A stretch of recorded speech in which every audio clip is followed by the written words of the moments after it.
Hey, when you submit an offer, you should be prepared to negotiate a little bit. Rarely do sellers snap up an offer immediately.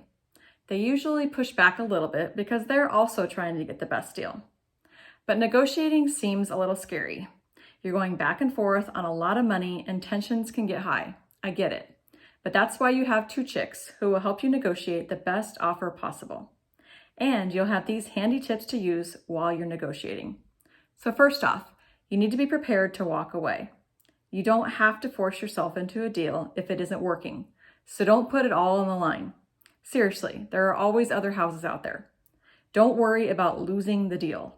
If you have to walk away, do. Next, really consider your contingencies. Contingencies can break a deal. Sellers are reluctant to enter into a deal with contingencies because you could just be wasting their time.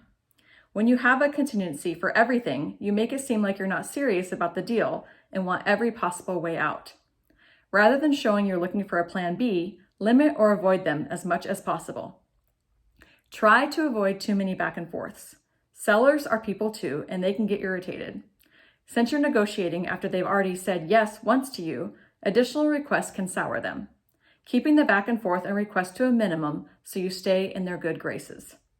And probably one of the most important things you can do while negotiating is stay positive.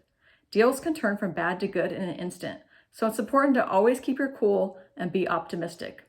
Looking on the bright side will make your negotiations so much more pleasant. And remember, you can negotiate on most anything. If you don't ask, you won't get it. With the guidance of two chicks, you'll be able to negotiate well and come to an agreement with the seller that works for both you and them. Everyone will be happy, and hopefully you get the house. Next week, we're going to talk about what happens after you negotiate and come to an agreement with the seller. Yep, we're going over inspections. See you next week.